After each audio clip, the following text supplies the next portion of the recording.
मेरी पोस्ट को किसी ने लाइक नहीं किया, उसका स्ट्रेस। उसका हाइट मेरे हाइट से ज्यादा कैसे, वो स्ट्रेस। मेरे कुत्ते ने खाना नहीं खाया, उसका स्ट्रेस। मेरे जाने के बाद मेरे देश का क्या होगा, वो स्ट्रेस। स्ट्रेस एक ऐसी चीज है जो हर किसी के लाइफ में है। ये सिर्फ एक इमोशनल फीलिंग नहीं है, आज के टाइम पे एक साइलेंट किलर भी है। वो बेवकूफ सोच रहे हैं कि इधर प्रेशर पड़ने की वजह से मर गया। ऐसी कोई मशीन ही नहीं बनाई जो यहाँ का प्रेशर नाप सके। 60% से ज्यादा छोटे बच्चे स्ट्रेस के कारण डिप्रेशन और एंजाइटी का शिकार बन रहे हैं। पूरी दुनिया में सबसे ज्यादा डॉक्टर्स और इंजीनियर्स भारत प्रोड्यूस करता है, लेकिन 30% से ज्यादा मेडिकल स्टूडेंट्स को हर दिन सुसाइडल थॉट्स आते हैं। देखिए, हम सभी को ये बात बहुत अच्छे से पता है, स्ट्रेस लेना हमारे माइंड और बॉडी को कितना डैमेज करता है, लेकिन फिर भी स्ट्रेस लेते जा रहे हैं। अब आप कहोगे ये सारी बातचीत तो हमें बहुत पहले से पता है, आप क्या कहना चाहते हो? तो देखिए, मैं अभी आपको सब कुछ क्लियर करता हूँ।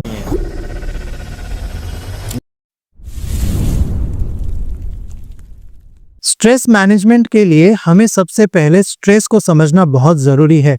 स्ट्रेस हमारे लिए बहुत अच्छा है। कुछ भी अगर स्ट्रेस ही नहीं होता तो शायद आज मैं और आप जिंदा ही नहीं होते। ये बात बहुत अजीब लगती है, पर ये रियलिटी है। स्ट्रेस सिर्फ एक नेगेटिव चीज नहीं है। हजारों साल पहले जब हमारे एंसेस्टर्स जंगलों में रहा करते थे, तब उनके डेली लाइफ में नए नए चैलेंजेस उन्हें फेस करनी पड़ती थी। शिकार करना, कहीं किसी और का खुद शिकार नहीं बन जाना, फैमिली के लिए डेली बेसिस पे खाना ढूंढना, ये सारी सिचुएशन से उन्हें फाइट करना पड़ता था। इसी सिचुएशंस को फाइट या फ्लाइट रिस्पॉन्स कहते हैं। जब भी कोई डेंजर सिचुएशन होती है तो बॉडी स्ट्रेस हार्मोन को रिलीज करता है। कोर्टिसोल या एड्रेनलिन हार्मोन उसे कहते हैं, जिसके कारण बॉडी का हार्ट रेट बढ़ जाता है, मसल्स एक्टिव होने लग जाते हैं, बॉडी का ब्रेन शार्प डिसीजन लेने के लिए रेडी हो जाता है। यही रिस्पॉन्स हमें फ्लाइट करने के लिए यानी भागने के लिए या तो लड़ने के लिए, फाइट करने के लिए एनर्जी देता है। अगर बॉडी का ये मैकेनिज्म डिस्टर्ब हुआ तो हम बहुत पहले ही एक्सटिंक्ट हो गए होते।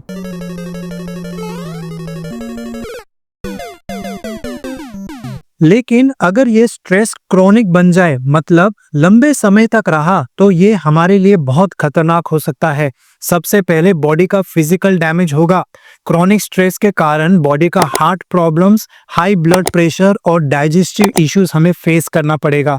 फिर नंबर आता है मानसिक हेल्थ इश्यूज का, जिसमें हमें एंजाइटी, डिप्रेशन जैसी फीलिंग आने लग जाएगी।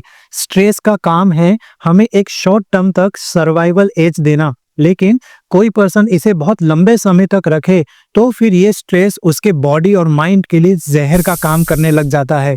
आज के ज़माने में हम जंगली जानवरों से लड़ते नहीं हैं, लेकिन हमारे डेली लाइफ का काम, हमारी जिम्मेदारियां एक तरह के नए चैलेंजेस बन चुके हैं। जॉब की डेडलाइंस, सोशल मीडिया का प्रेशर, फाइनेंशियल इश्यूज हमारे स्ट्रेस को ट्रिगर कर देते हैं।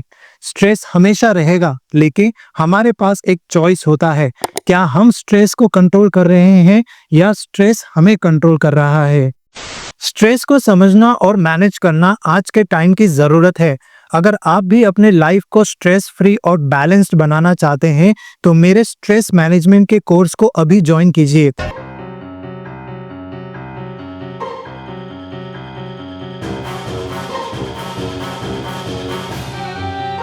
इस कोर्स में आप सीखेंगे वो प्रैक्टिकल ट्रेनिंग्स जिससे आप अपने लाइफ का स्ट्रेस मैनेजमेंट कर सकते हैं। डेली हैबिट्स आपको सीखने को मिलेंगे जो आपके डेली लाइफ के स्ट्रेस को कम करने के लिए मदद करेगी। लॉन्ग टर्म मेंटल और फिजिकल वेलनेस के टिप्स मिलेंगे जो साइंटिफिकली प्रूवन है। लिंक आपको डिस्क्रिप्शन में मिलेगा। चलिए अभी टॉपिक पे वापस आते हैं। स्ट्रेस सिर्फ बॉडी और माइंड को ही नहीं बल्कि हमारे रिलेशनशिप्स को भी अफेक्ट करता है। स्ट्रेस की वजह से लोग इरिटेट हो जाते हैं और अपने क्लोज वन से अच्छे रिश्ते नहीं बना पाते। लॉन्ग टर्म स्ट्रेस से इनसिक्योरिटीज भी बढ़ती है जो पर्सनल और प्रोफेशनल रिलेशनशिप्स को भी डैमेज करती है।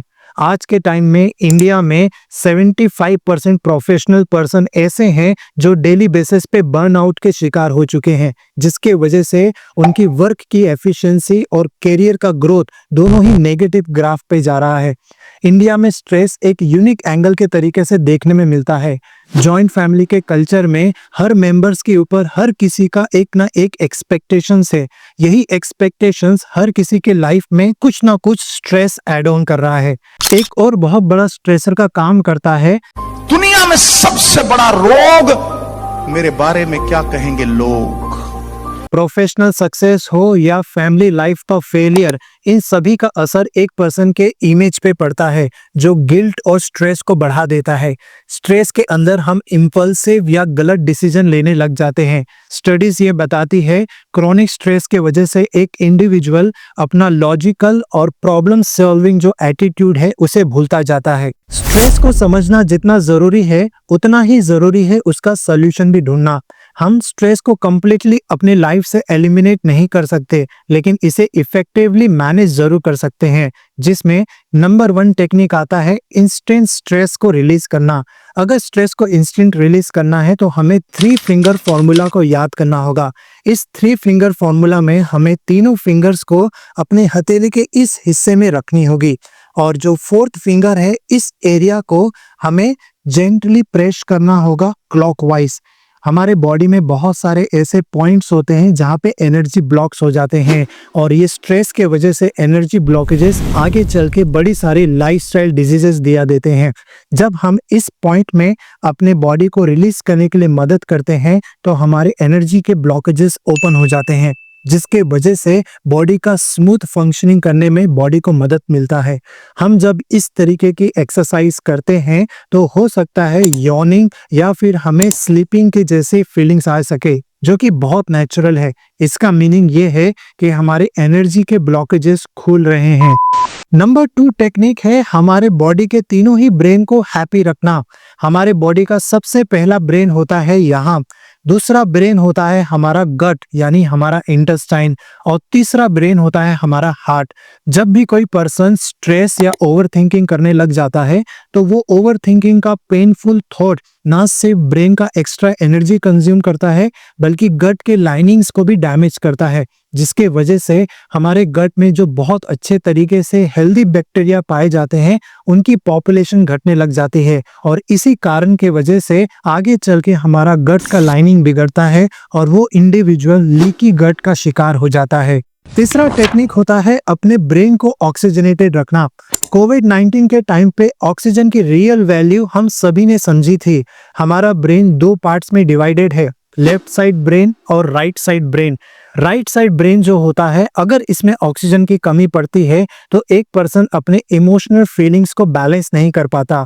वहीं अगर इसे प्रॉपर तरीके से ऑक्सीजन सप्लाई किया जाए तो स्टडीज ये बताती है कि वो इंडिविजुअल स्ट्रेस, एंजाइटी और अपने नेगेटिव इमोशंस को बहुत अच्छे से हैंडल करने लगेगा। इसे बैलेंस करने के लिए सिंपल टेक्निक है जिसे हम कहते हैं अनुलोम विलोम या डेली बेसिस पे कॉन्शियस ब्रीथिंग की प्रैक्टिस करना। और लास्ट में एक बार फिर से मैं आपको याद दिलाना चाहूंगा स्ट्रेस मैनेजमेंट के कोर्स के बारे में। ये कोर्स आपको स्टेप बाय स्टेप गाइड करेगा कैसे अपने इनर पीस को हम एक्सप्लोर कर सकते हैं और उन साइंटिफिकली प्रूवन टेक्निक्स को अपने लाइफ में अपना के इसके इमीडिएट रिजल्ट पा सकते हैं। Link is in the description. अभी अपना नाम रजिस्टर करें। और अगर आपको लगता है कि आपका स्ट्रेस आपके गट के ऊपर में बहुत बुरा असर डाल रहा है तो इसके बारे में डिटेल में मैंने यहाँ पर बात करी है। इस एपिसोड को पूरा जरूर से देखें, अभी क्लिक करें। मैं मिलूंगा आपसे अगले एपिसोड में।